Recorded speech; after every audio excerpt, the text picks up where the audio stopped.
morning, everybody. How's everybody doing this morning? Do me a favor, and if you're watching, go ahead and drop me a comment just so I can make sure that I'm being able to see the chat. Oh, hi, Annie. Okay, I can see the chat. All right.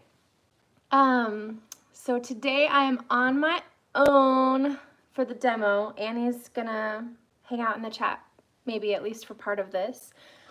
And what I wanted to demo today is, good morning.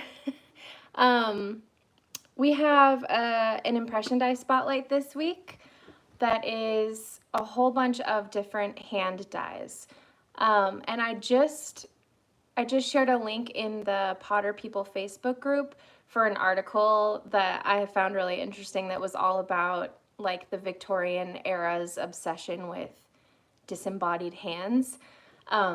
Because they did have a really weird obsession with hands. And so if you look at a lot of the decorative arts from that time period, be it jewelry or textiles or glassware or ceramics, there's a lot of weird, like, unattached hands. So go check out that article. It's a good read if you're into, like, weird history stuff. Good morning, everybody. Thanks so much for saying hi. Thanks for joining me. So today I'm just going to do a demo on simple clasps using some of the hand dies that we have available this week. Make sure you go check out all the dies that are available in the Impression Die Spotlight.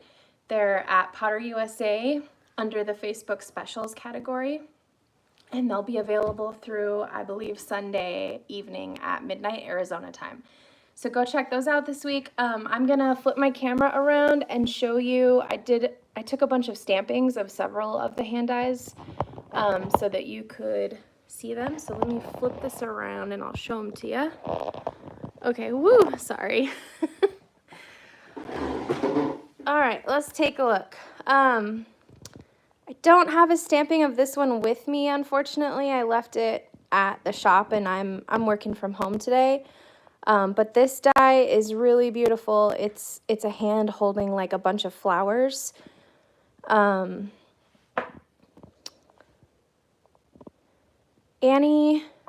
made a little sample with this die.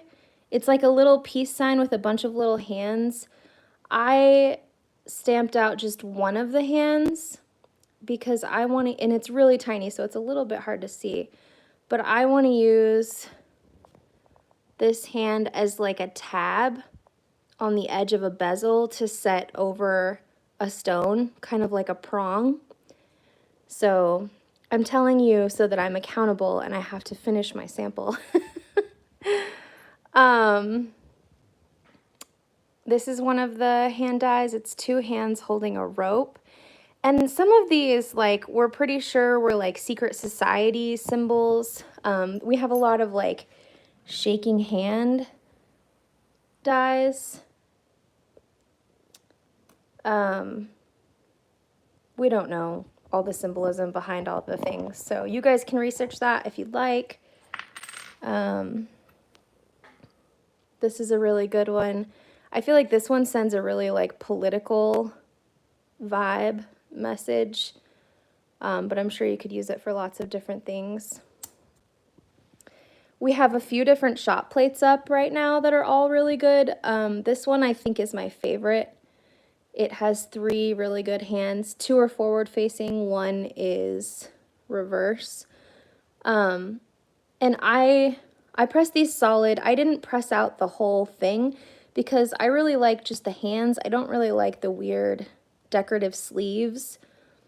So I tend to not really want to use that part. And this one also, I didn't press the whole thing because I'm going to make my own loop, which I'll show you guys today.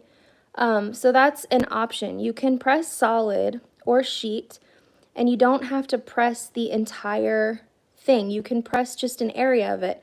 Just make sure that you have enough metal that you can get, you know, your stamping out.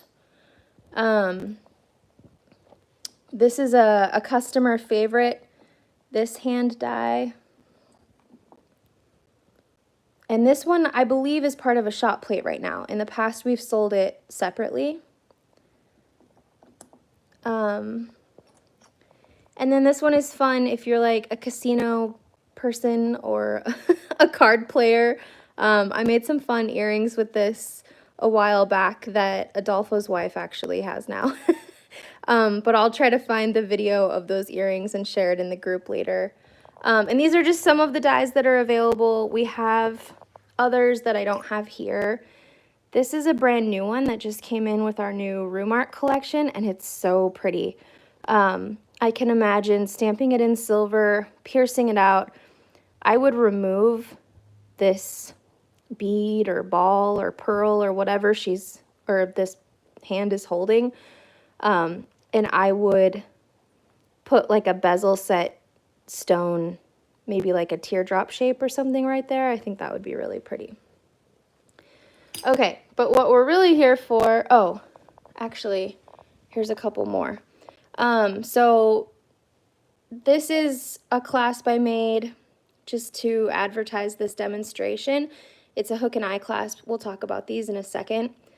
I used this die and this die.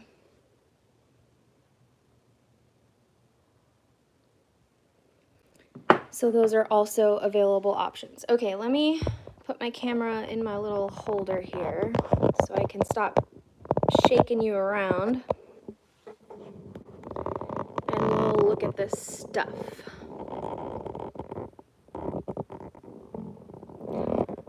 Yes, I am really lucky. Potter USA is a fun place to work. That is the truth. Okay. So, clasps can be really fun, and they can be really simple or really complicated. My go-to clasp tends to be a hook and eye style. I feel like you can make a hook and eye clasp match almost any link design, whether it be wire or sheet. There's just so many different ways you can do it. So here's the one I made with the hand dies, and we'll come back to this in a little bit. Here's another really, really basic example of, okay, hold on, this is,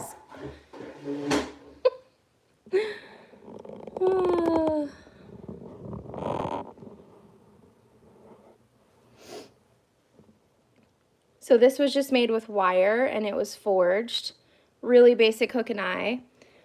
Here's a slightly more decorative wire hook and eye. When I say hook and eye, it's literally a hook and a loop. And you can change up the design to match almost any like aesthetic you've got going. You can use wire, you can use sheet. So this is a hook and eye made with sheet metal. And these are not like nicely finished or anything, these are just samples. Here's another hook and eye made with sheet. And this one is for like a double strand. And then the sheet,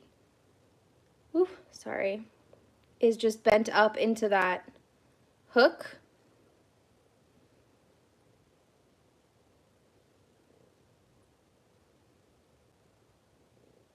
Okay. So if you had 2 strands of beads, you could have them coming off each side. Really simple. You can also opt for like 2 hooks. You don't have to have a hook and a loop. You could have like a closed hook and an open hook. So this style of clasp would be really fun to do with these 2 dies. When Annie and I did our live demo about the snake impression dies, Annie showed how to like manipulate a pressing after you stamp it, how to like straighten it out and kind of change the shape. This wouldn't require much of that, but you could very easily like pull the end of this hook in and solder it so one was fully closed and one was just open a little bit, and they could hook together to create a clasp like this really simple double hook clasp. And I don't, like, I'm making up words here, guys. I don't know if this is called a double hook clasp. I don't know if this is actually like a thing. But that's the fun part about being an artist and making jewelry, is you get to decide what you want to do, and you get to decide what you want to call it. As long as it functions the way it's supposed to, it can be a clasp. If it keeps the piece of jewelry on your body and doesn't fall off, clasp. Doesn't have to be official. Another really simple style of clasp that's very similar to that is like an S hook clasp. So this is another one that I like to use pretty often because it's very simple. It's very easy to manipulate for people wearing jewelry. Like, it's really easy to put on and take off. So again, there's, I don't know why I'm having a hard time focusing.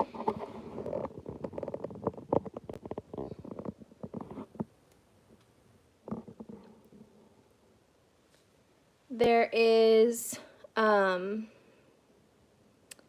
open side and one soldered side.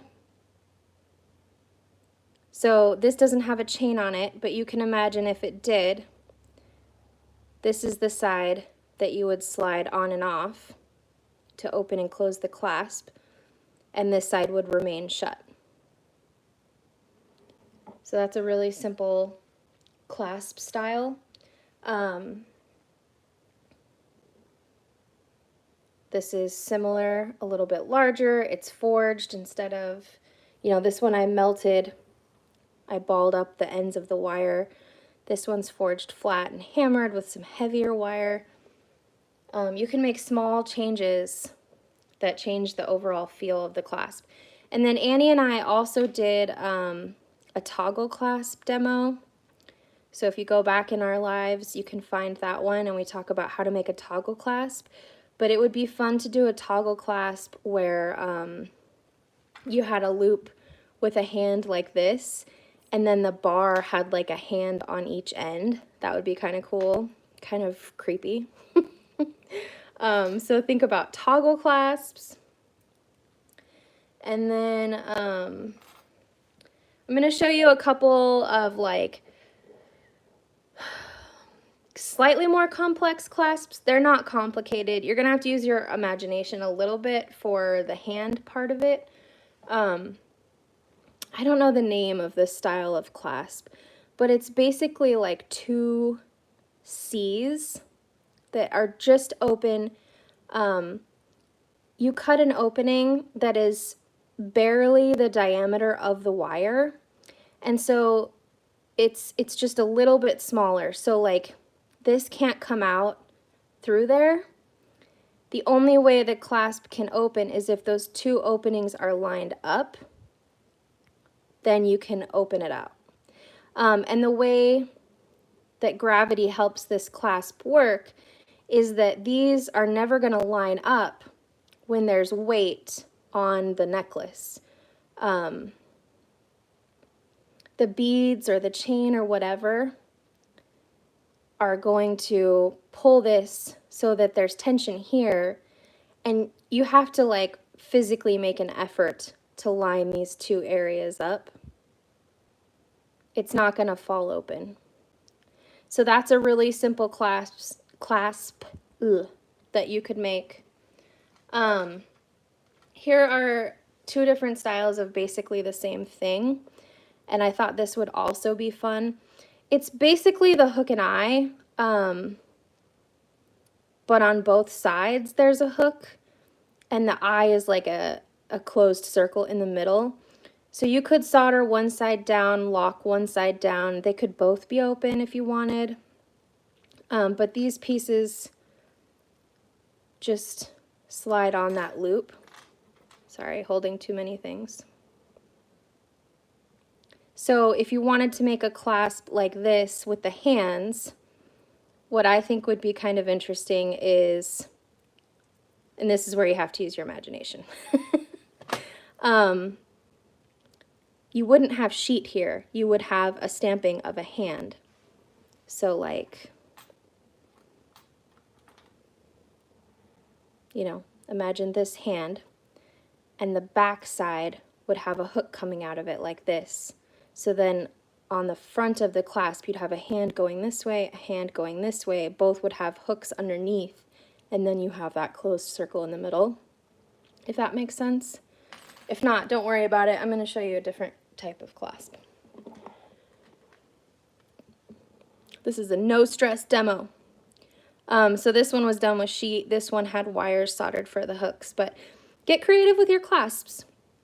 And doing something really simple but handmade, like this, I find so much nicer than a store-bought lobster clasp. And it's easier to use for people, and it's still very secure. So, you know, take your jewelry up a notch by making your own clasps. They do not have to be complicated. People shy away from them because they think they have to be like really complicated, and they don't. They can be very simple. All right, so what we're going to do for the demo is we are going to make an S-hook clasp. And so I've got it started over here. Ugh. My camera work is shoddy. Hold on.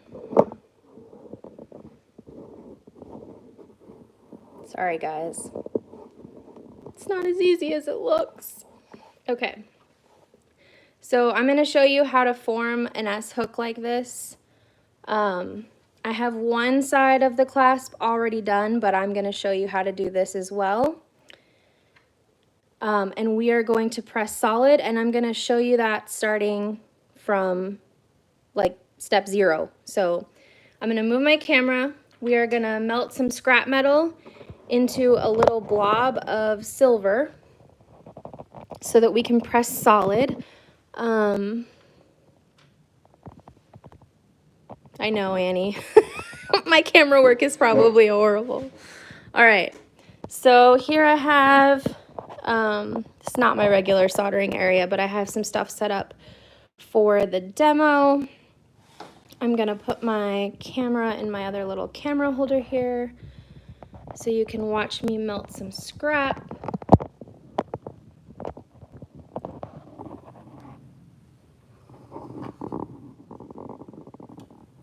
All right, and I like to do this in a charcoal block. There's different ways you can do it. This is just the way that I like to do it. So I have my charcoal block here. I have some scrap silver I'm gonna pull from. So this is just offcuts from pancake dies and impressions that haven't worked out, and, you know, various bits of scrap. Try to stop knocking the camera.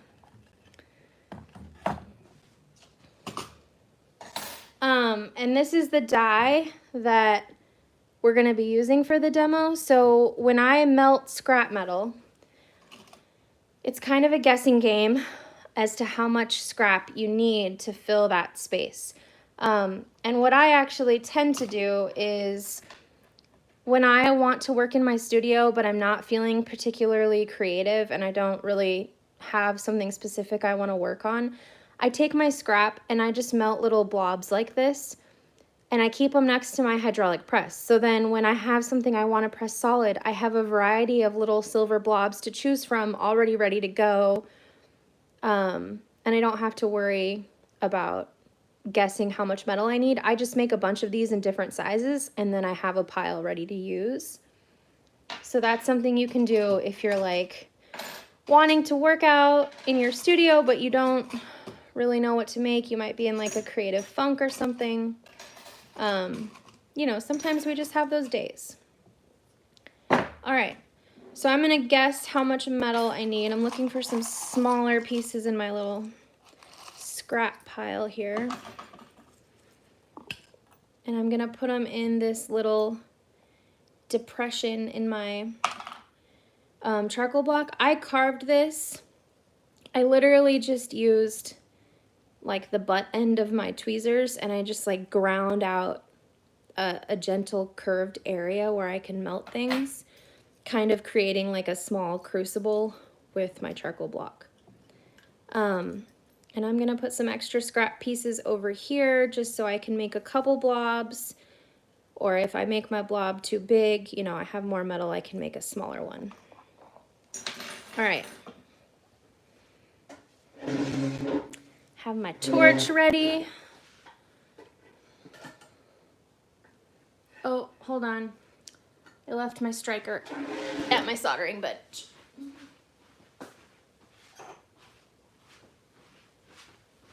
Okay.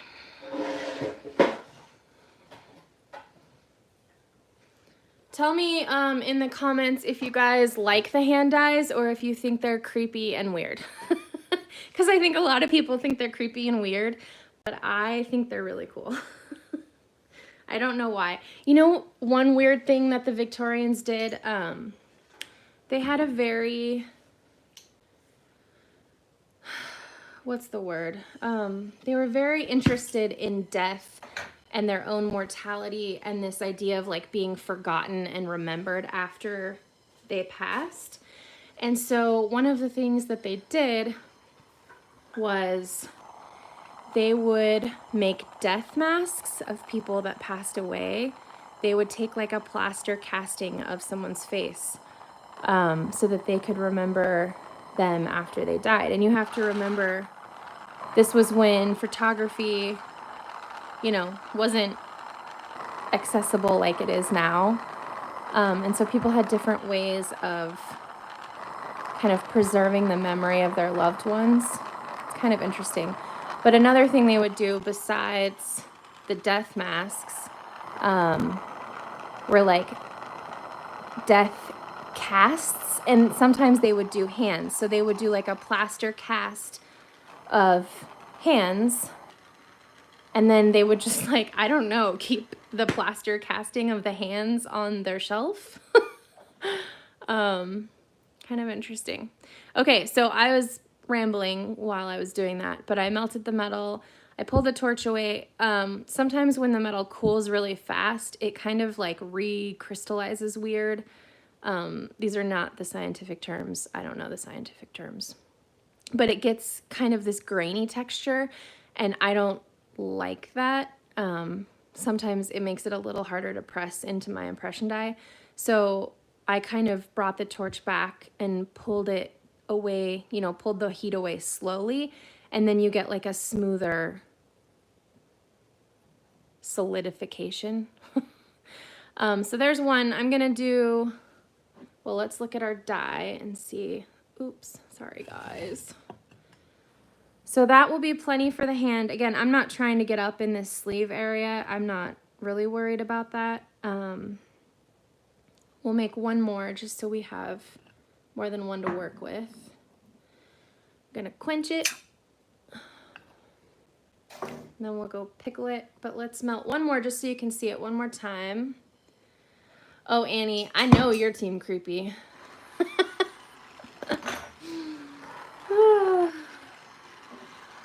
We like all the weird stuff. Okay, so we'll put a little bit more metal in here. It's more than enough.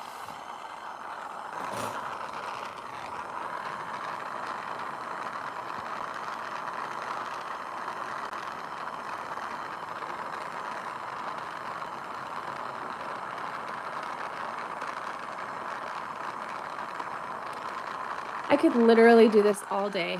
I love watching metal melt.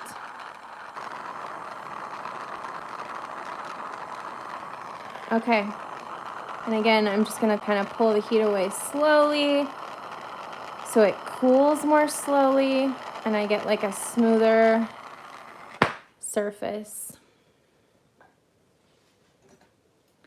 And then we'll pickle these and then they'll be ready to put in the press. Where is my charcoal block from? I don't remember, but 99% chance I got it from Rio. So they have two different types of charcoal blocks. They have like a hard compressed charcoal. These might not be the exact things that they're called. But there's like a hard one and a softer charcoal block. The softer ones are easier to carve into, but the hard ones last longer. They hold up longer. And something Get this out of here. Something that will also make your charcoal blocks last longer and also is like a safety thing is to quench your charcoal block after doing something like this. You never, this is charcoal. You can't tell that it's burning, but it's going to continue smoldering for a very long time. And that could potentially be a fire hazard. So you should always quench your block. And then another thing you can do to make it last longer is you can build a little frame for it. It kind of holds everything together so they don't break apart so fast. This is just like 18 gauge brass that I bent into like 2 L shapes. And then it's bound together with binding wire, like steel binding wire. So let me move the camera so you can see what I mean when I say quench. I literally just dip it in my little bowl of water.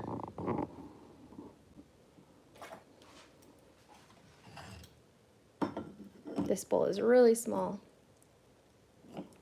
Okay, that will make any smoldering stop.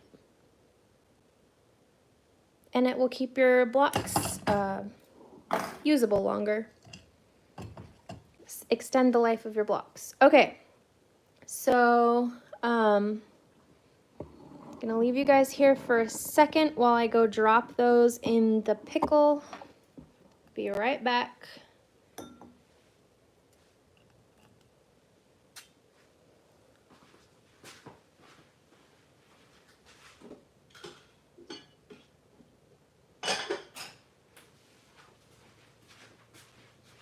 Okay, and while that's in the pickle, we'll just look at these hands again for a second, just so you can get another look at the stampings.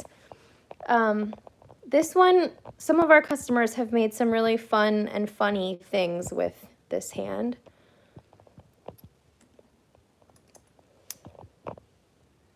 I really like this brand new one from Room Art.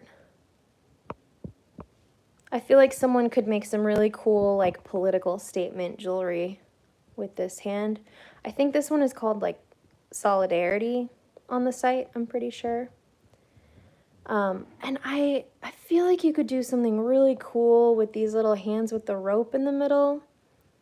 Like, I want to cut the rope off and put, like, snake chain or something in between and have, like, a big drop earring with, like, these hands holding some wiggly snake chain or something. I think it would be really cool.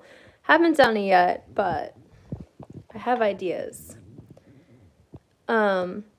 Check out on the graphic for this demonstration, Annie made a little peace sign pendant with this little peace sign hand die. We have lots of like shaking hands and the more traditional like claddagh ring dies in the spotlight this week as well. I know people always really like those. I really like this little shot plate. All right, let's go check my pickle. Don't really want to show you guys my messy studio. I had to clean last night because Annie and I are doing the Made in Tucson market this weekend. It's like a local big art fair. And my studio I've been making stuff for that craft fair for a couple weeks, and my studio was like a bomb had gone off in it. It was such a mess. Oh, I dropped it. Okay, something that people always ask me about, I'm doing bad with my camera work. In my pickle pot, probably hard to see. And I lost one of my little, oh, there it is. I learned this from somebody else. This is not my idea. I have these little glass globs from like the dollar store. They're like little glass marbles. And if you keep them in the bottom of your pickle pot and you drop little things in, it makes it really easy to pick things up, like flat sheet, because you know how they get stuck to the bottom of your pickle pot and they're like impossible to pick up? The glass makes it a lot easier. Okay. So we will go rinse these off.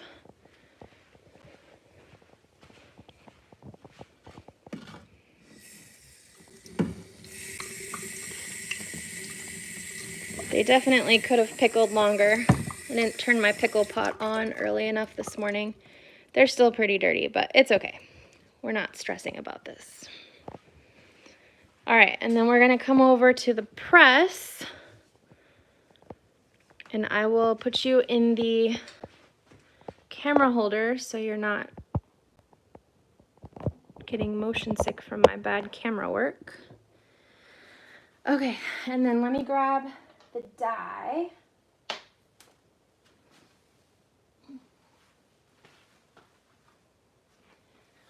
And make sure your little silver blobs are really, really dry before you press them into your dye. Okay, so I have a little silver blob. When you're pressing solid, it's important that you make sure that your metal is thicker than the dye is deep, and that you'll have enough excess to have a lip around the edge after pressing so that you can get the piece out. That's the biggest mistake we see with people struggling with pressing solid, is they don't use enough metal and then there's no lip, because they're like, oh, if I use the perfect amount of metal, then I won't have to cut it out. That does not work. Your metal just gets stuck in your die. You absolutely need excess metal. You're gonna have to use a jeweler's saw. So we're gonna go ahead and press this. I'm using the 2-inch tool steel pusher, which you should always be using when pressing impression dies, making sure it's centered on my upper platen. And then when I press my metal into the hand, I'm gonna make sure that this is what's centered above my ram in the press. I'm not centering the whole die, I'm centering what's receiving pressure.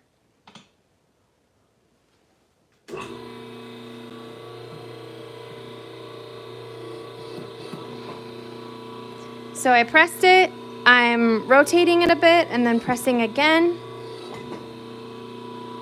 Do that a couple times just to make sure I get even pressure all the way around. And then we can check it out and see our impression. And it looks pretty good. So that is how you press solid. And then we're gonna go over to the bench and cut the hand out. So we can turn it into a clasp. Oh no. Story of my life, guys. Ugh. Look at this. This is what you don't see behind the camera. I have this like stack of bins, the wood board, and my camera holder. It's ridiculous. I'm a professional. Okay. Back to this camera holder. And we'll saw this out really fast. Get you on my bench pin here. I know a lot of you have a hard time sawing small things. That's another live demo that Annie and I did a few weeks back. We showed you how to work with small shot plates and how to, like, you know, some tips and tricks on how to cut small things like this out. So if you haven't seen that live yet and it's something you struggle with, go ahead and go watch it. It's all right, trying to get a better camera angle here. Oh my gosh, I'm sorry.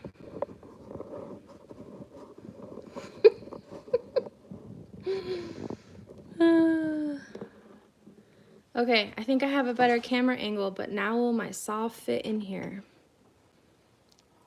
Barely. Okay, so I'm gonna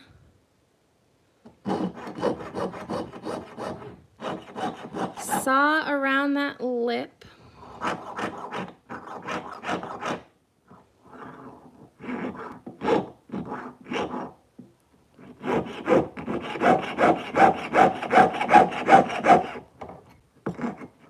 And then I'll show you, if you've watched like any of my demos, you've probably already seen it.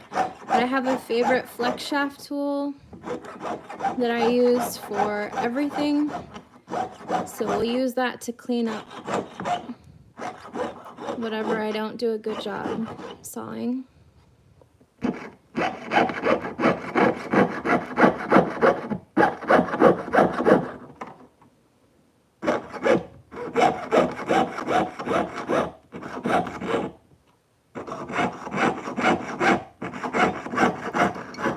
All right, and I'm gonna cut it off. Like I said, I don't really like the weird wrist thing. I like my disembodied hands minimal, so I'm gonna cut some of that bottom area off.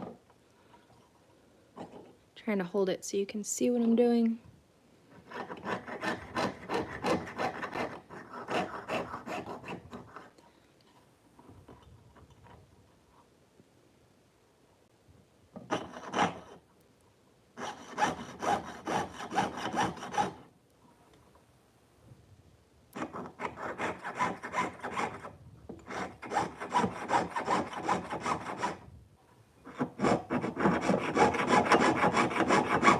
Almost done.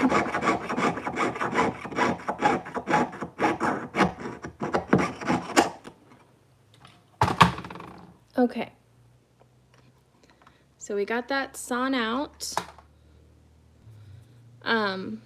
Another little tip that I've shared with you guys before, but I keep like really cheap little cookie sheets in my catch tray.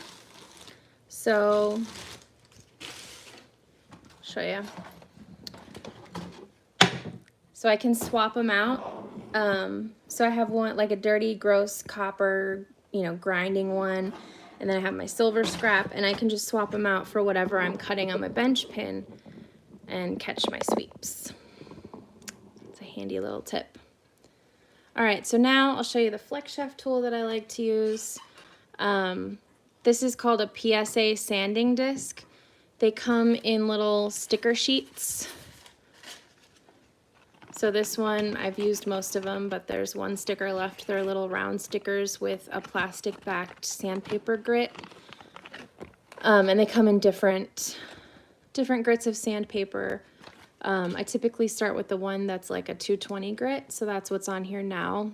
And you just, the stickers just peel and stick to this little rubber mandrel, which you also purchase separately. But I like these for sanding discs because they don't have the screw in the center. Okay, and then I'm going to use this just to clean up the edges from when I was sawing. But I gotta move you a little bit.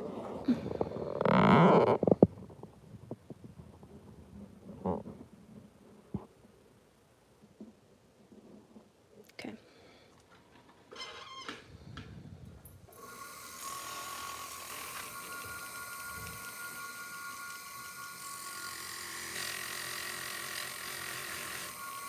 So this just speeds the process of finishing up. I could use needle files and sandpaper for this. It would just take me a lot longer. So, this isn't something that you need. It's just something that makes you're a little more efficient with your time.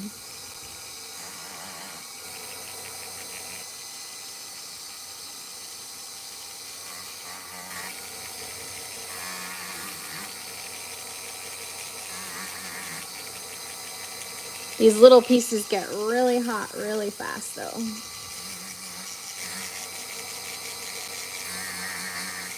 Okay, I'm not gonna, sit here and finish the entire thing right now because I can do some of that final finishing later. But you can see how the sanding disc just removes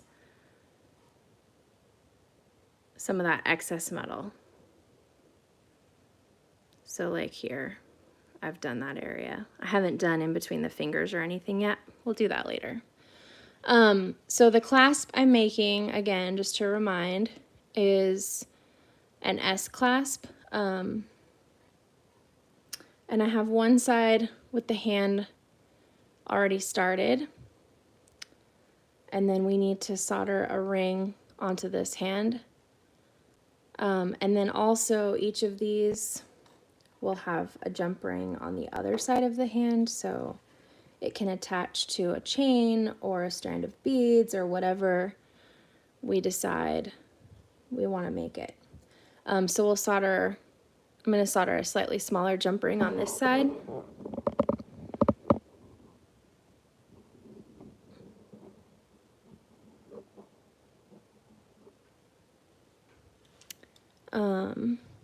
So we have a larger ring on the finger end and then like a smaller ring on the wrist end. And then these two will be able to connect to the S hook. And I'll show you, before we go solder these jump rings, I'll show you how I make an S hook. So I actually like to do it where the ends are balled up best. That's like, I think that looks the nicest. So like this one, I'm not going to take the time to do that step now, but it is something that is slightly more decorative and adds, you know, just another design element to the piece. So to make this one, I think, let's see, what did I use? I think this is 16 gauge wire. Yep. Round 16 gauge wire. And I started with, shoot, I should have written it down. You should always write it down. This one was a 3-inch piece. For this one, I want to say I went to 2.5, but we'll just try it now and then you can see. So another handy little tip is on my catch tray, I have like a sticker. These are like a sticky metal ruler tape. It's like metal ruler tape that you can buy. I just got it on Amazon, and I have it stuck to my catch tray so I can just measure things right here. I don't have to like get out the ruler. So let's try 2.5 inches and see what that looks like.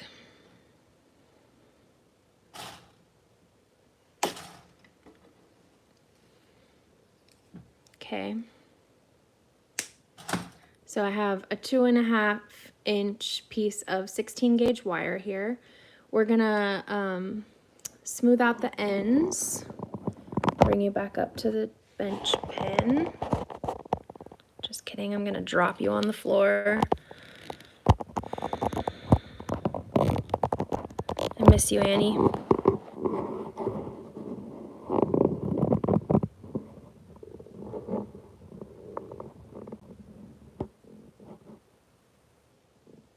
Okay.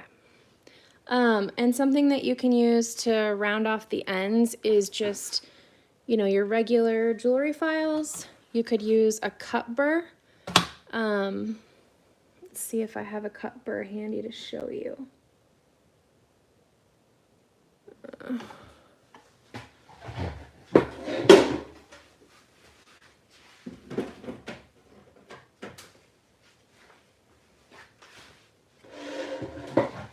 So these are cut burrs. I'll show you a big one so you can see it better.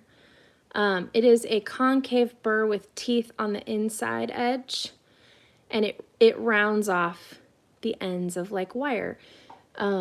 So for this wire, you would use a much smaller cut burr, one that matches like the diameter of the wire.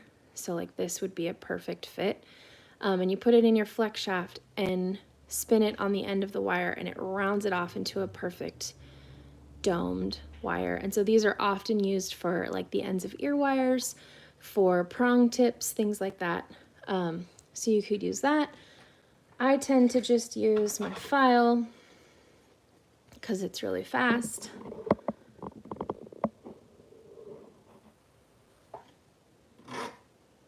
So I'm spinning the wire.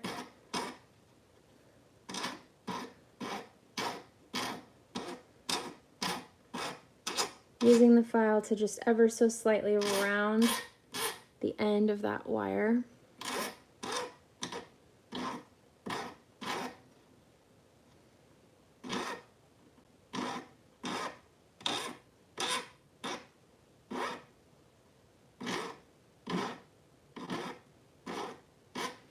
And then I'll go over it with an abrasive sandpaper. So this is probably a 320 grit.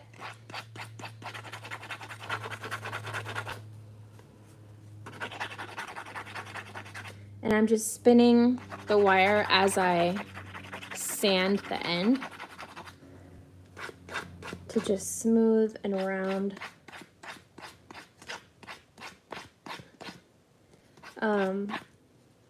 This is for like visual appearance, and also so that you don't have sharp ends for your customers or for yourself, you know, for whoever's wearing the jewelry.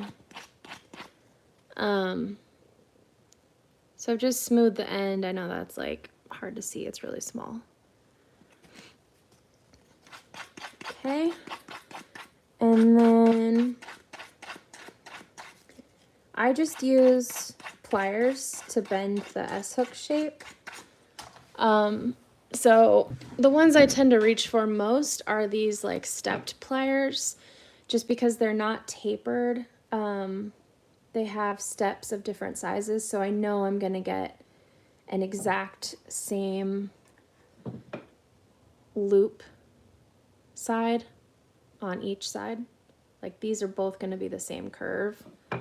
But you could also just use your tapered round nose pliers. They also tend to be a little bit smaller, at least the ones that I have. So I'm gonna use these, but you know there are different options. And then I don't measure. If you want to be more careful about it, you can measure. So I kind of like visually mark, okay, where's center? And then I go towards one side a little bit from center. So I'm in like the first, at the end of a third of the wire, if that makes sense. Like if we were to divide this in thirds, I'm towards the end of 1/3. And then I bring that end around. Oh, okay, and I can tell this is gonna be, for the 2.5 inches, I probably used too big of a loop. But we'll just run with it and see how it goes. This is why I like to make samples in copper, because then I know exactly how much wire I need. I know what loop size I need. I work out the kinks in copper, and then I come to it with my silver. So I kind of get one end formed like this, and then I will flip the pliers around and hold it right at the end of that loop and bring this other end around in the opposite direction.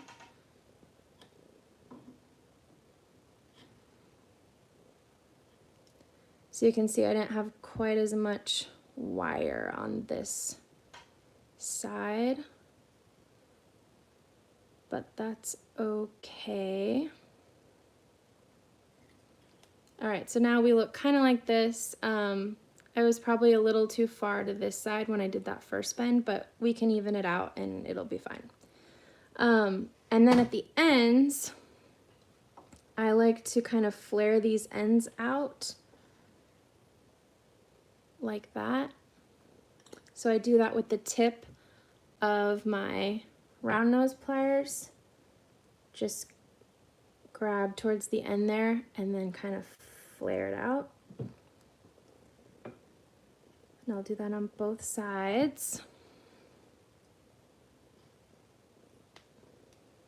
Okay, and so then we have something that looks like this, and we can just push and bring those curves in a bit tighter. And so these also don't have to be exactly the same. I think this is actually fine because we'll solder one side closed so that only one side is open for the clasp. It just makes it a bit of a more secure clasp. There's no reason to have two open ends. So we'll bring this in and I'll show you how I solder it.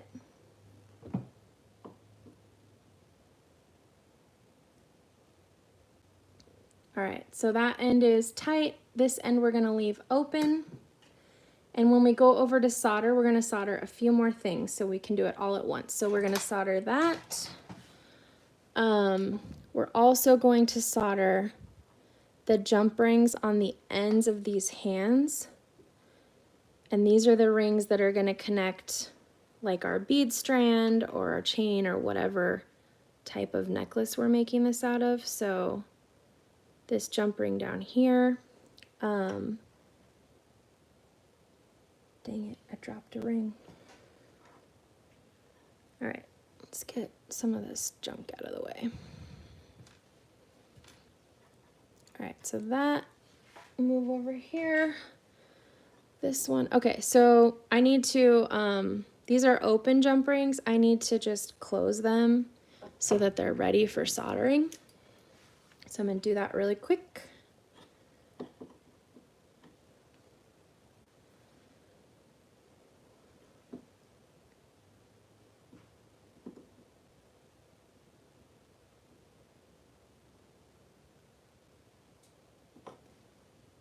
Okay, so then this one is ready to go over to the soldering board.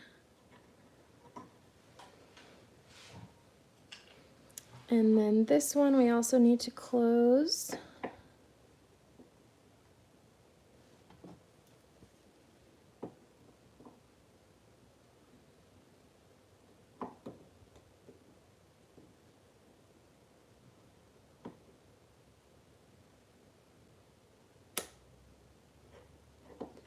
All right,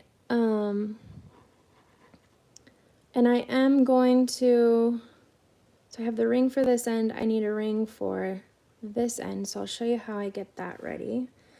But I need to sand just a little bit up here because I'm not gonna, like I need to make the space where the ring is gonna solder to perfect. So I'm gonna do that really quick.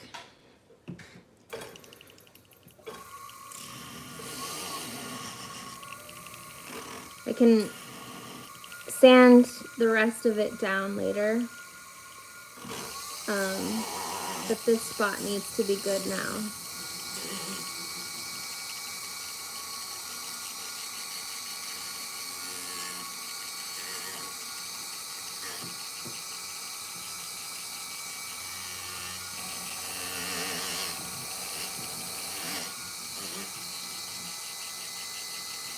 Okay.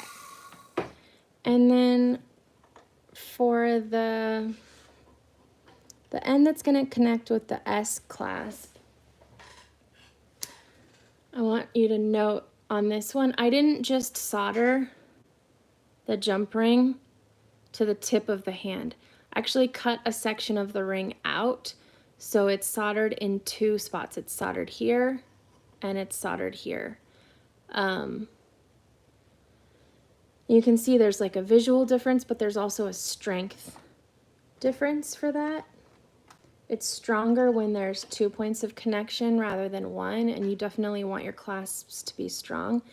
But also it doesn't, to me, it doesn't look as good when there's just this big ring soldered to the tip of the hand. I like it better when there's, you know, when it's down a little bit more. So we're gonna cut open this ring and remove just a small section.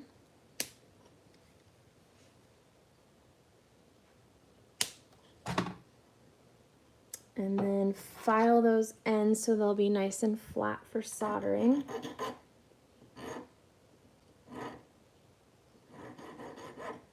We're almost done here, guys.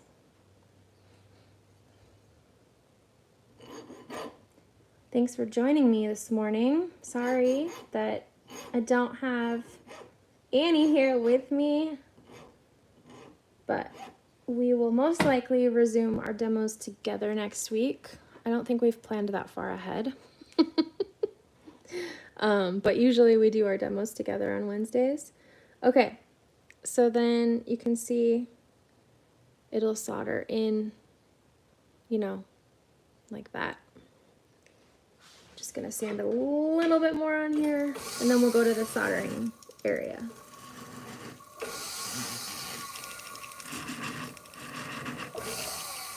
Okay.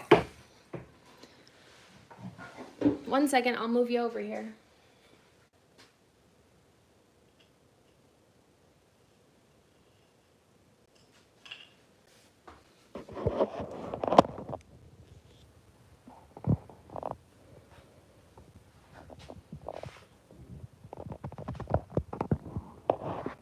right, we don't need the charcoal block or this scrap. So again, we're going to solder this area right here closed.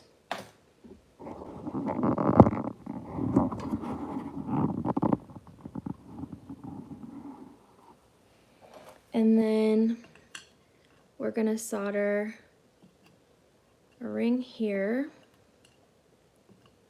I'm making sure that I line up, remember this was an open ring and it's not soldered. I'm going to line up the seam with where I'm soldering it to this hand so that all the, the solder is all in one area. I don't want to solder it here and then have a seam over here. And then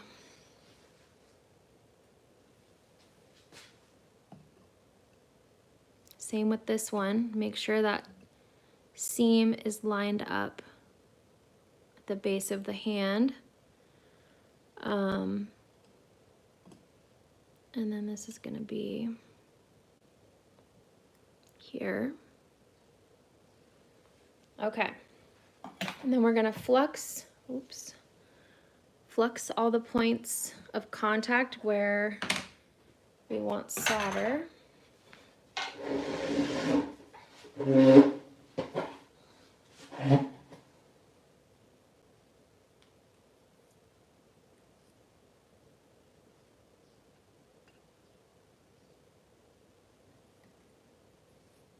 I'm just using a paste flux.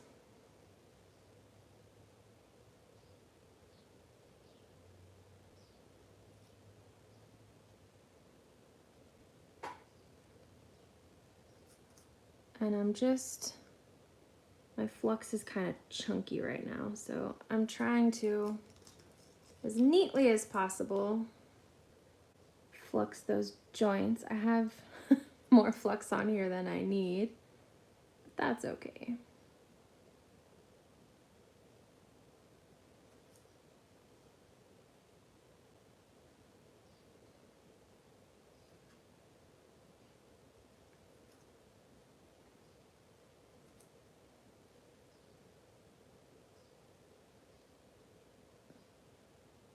And I'm gonna check, I haven't looked at the chat in a while, so I'm gonna check the chat really quick before we solder, just in case I missed any questions. So let's see. I hope I didn't just lose you. Okay, I'm not gonna look at the chat because I don't want to mess it up. All right, and then I have, if you had a question that I didn't answer yet, go ahead and post it again. I have a little gross dish here of just some hard solder pallions that I've already cut. I use hard solder whenever possible. I almost never ever use easy. Hard and medium are the only two that I normally use, and I use hard probably 95% of the time. So this is hard solder. Gonna light my torch.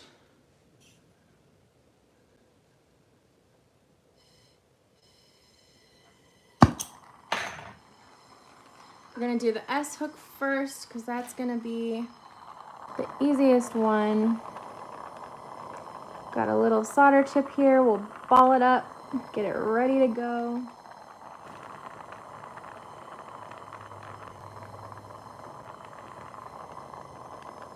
And then I'll just put it right in that little nook where the two wires meet.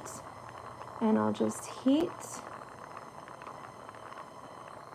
until the solder flows. Ooh, I overheated this. Got this real hot. My eyes were totally focused right here and I wasn't paying attention. So when you're working with little wire, you gotta pay closer attention. All right, and then we'll work on these hands. So I'm gonna need a few solder chips here.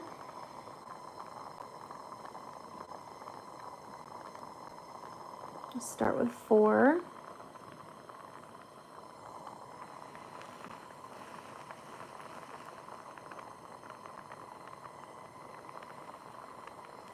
I'm heating until the flux kind of settles down.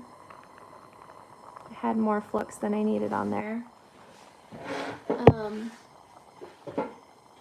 Sorry, working around the camera here.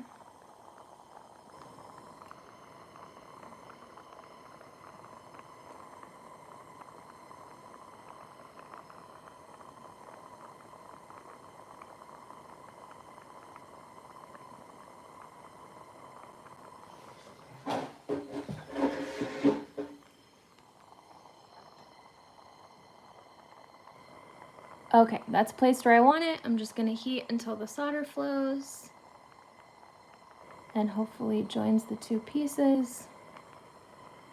That hand is a lot heavier than the jump ring, so I'm kind of focusing my heat on the hand because it's gonna take longer to heat up. And I need to bring both pieces up to the temperature that the solder melts at.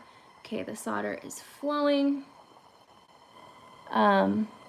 I can see that I have a connection, but I'd like a little bit more solder in there, so I'm gonna add another pallion just to kind of beef that up. Okay, I like the looks of that better. That looks good. And then I'm gonna do this one, and I'm gonna need another pallion of solder.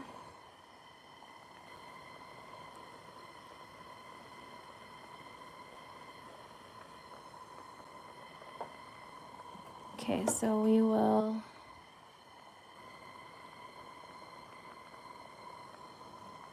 do this side first. I placed the camera in the perfectly annoying spot for myself. I wish you guys could get like a behind the scenes view right now because it's pretty ridiculous.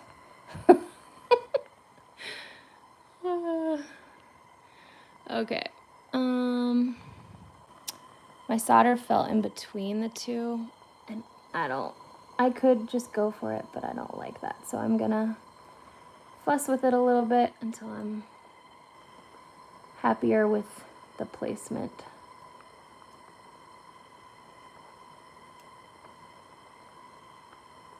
Come on. All right.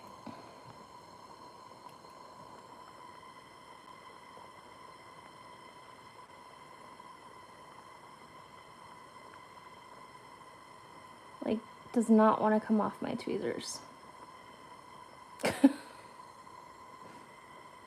There we go. Oh my goodness, you guys. Okay. Whew. Now we can just heat. Again, that hand is really heavy. And actually, we can do this all at once. So I haven't flowed the solder on that other one yet.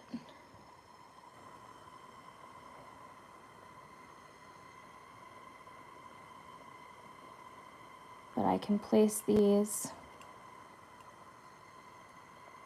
And then we don't, we only have to get it really hot one time.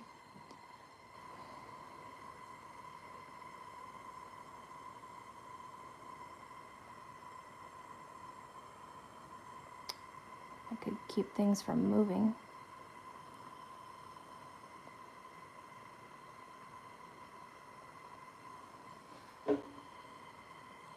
Okay, this one looks great. I'm not too sure about, yeah, that one didn't solder. So the solder flowed to the ring, but not the hand. And that's like a heating issue or a contact issue. So I'm gonna put that back. Okay, and then I reheated it, and as I was heating, I kind of pushed with my tweezers. I think it was a contact issue. They weren't touching, and so they didn't solder together. But now they're good. We can pickle everything, and then I'll show you up close. So let me take these over to the pickle. I'm gonna leave you here. I'll be right back.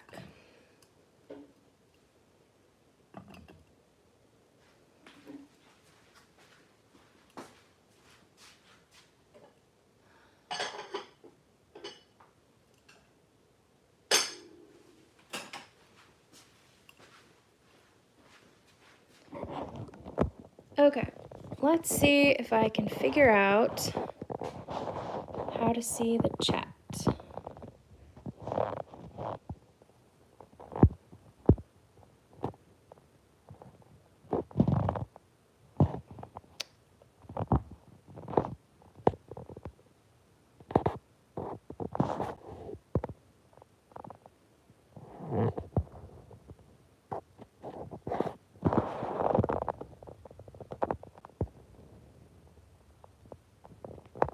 All right, I don't see any questions that I missed. Looks like the questions that came up Annie answered, so thank you, Annie.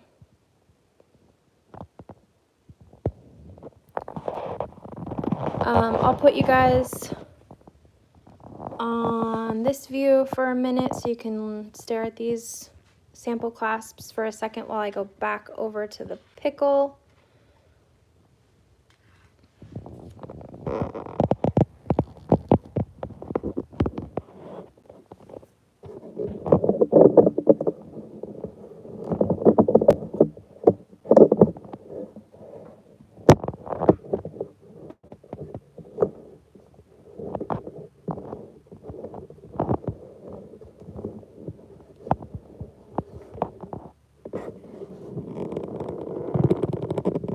All right, look at those for a second. I'm gonna run to the pickle pot and see if the stuff we just soldered is clean.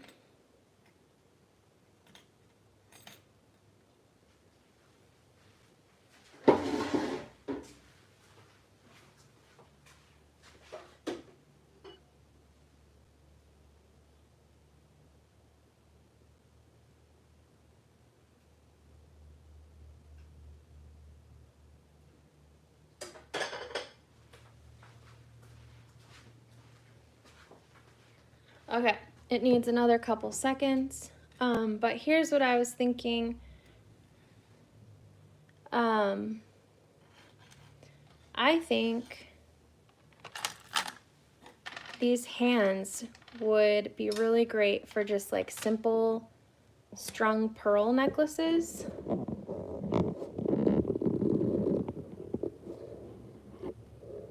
So just like a really simple strand of pearls with kind of this creepy hand clasp. I think that'd be pretty cool. You could also do, where's that? Kind of like this, I guess, where you have like a ring in the middle and then two hooks, but you could do it with these hook dies. So you could have a big like hammered silver ring in the middle. It's kind of like a pendant. And then you could have these on either side. You could solder one closed so just one opens, and it could be like a front centerpiece clasp sort of thing. I think that would be really cool. Let me go check the pickle again.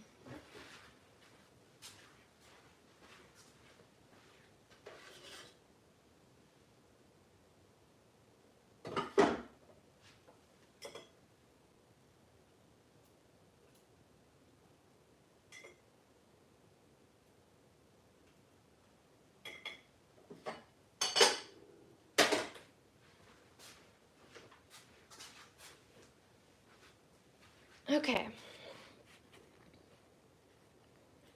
Clean enough to look at. So there's our two parts, two hand parts, front and back of the hand. Definitely needs a little bit longer in the pickle, but that's okay. Oh my gosh, so dumb. So dumb. Okay. Before I soldered this shut, I should have slipped it through there. So that was silly. Don't do what I do, guys. Connect them before you solder them shut. That's so funny. I don't do stuff like that when I'm not filming a video and talking at the same time, usually. So obviously I can't add it now because I soldered it. But if I had thought ahead and not soldered it, our clasp would look like this. So to fix that, I could make a new S-clasp, or I could cut one of these open and then resolder it. And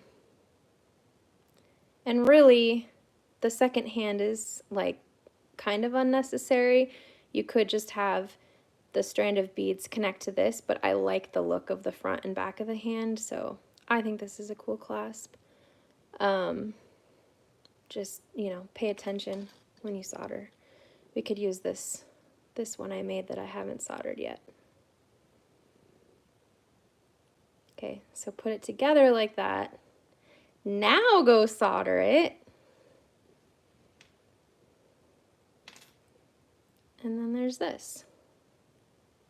And you can close this a little bit more. And one thing you can do after soldering this, it's not very hard. It's annealed.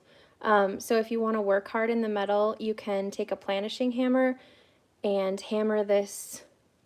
Well, you could hammer any of it. I like to hammer the tops of the curves because I think it makes a pretty transition. So I can just show you that really quick. But then that's pretty much what I wanted to demonstrate for today. So unless anyone has any questions after this, I will end the live. So planishing hammer just has like a slightly domed, highly polished face. You want to work on a steel surface.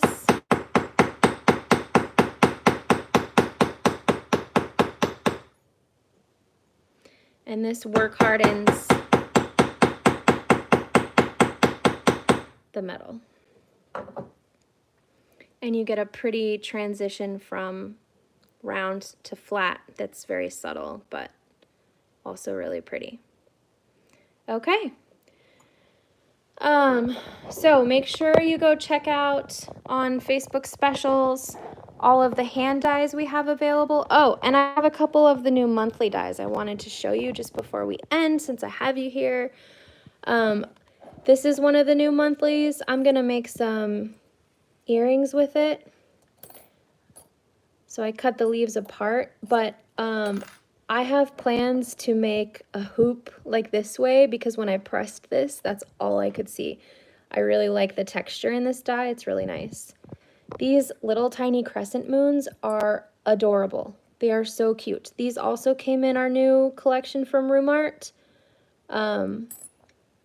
So I've started working on these. I haven't finished anything yet, obviously, but I think they're going to make some really adorable earrings. The texture on this leaf is beautiful. This is also a monthly die. I can just see like a bezel set stone kind of set in the middle.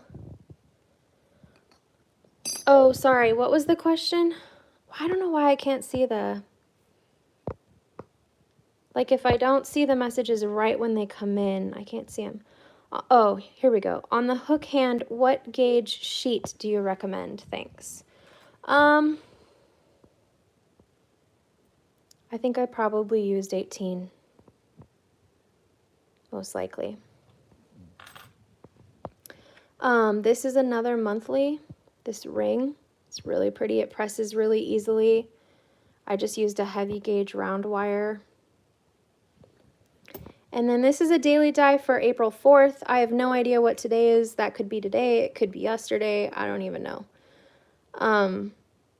This rose is gorgeous. Like, look at the detail in the petals. And there's like really subtle detail on the leaves. This rose is so pretty. So this is a daily die. What month are those dies? They're this month. They just started. They're April. So I don't know what today is. I think it's like the 3rd. I don't even know. They've been available for a couple of days. They'll be up till the end of the month. This one, though, will only be up April 4th and 5th, I believe. And then go check out all of the hand dies. We have a whole bunch. And if you make something, if you make a clasp, even if it's not a hand clasp, if you make something with one of our dies, please share it in the Facebook group. We love to see what you're doing. I think that's all I have for today for you guys. So thanks for joining me for the live. And Annie and I will see you next Wednesday at 10 a.m. for a demo on something to be determined. All right, bye guys. Have a great day.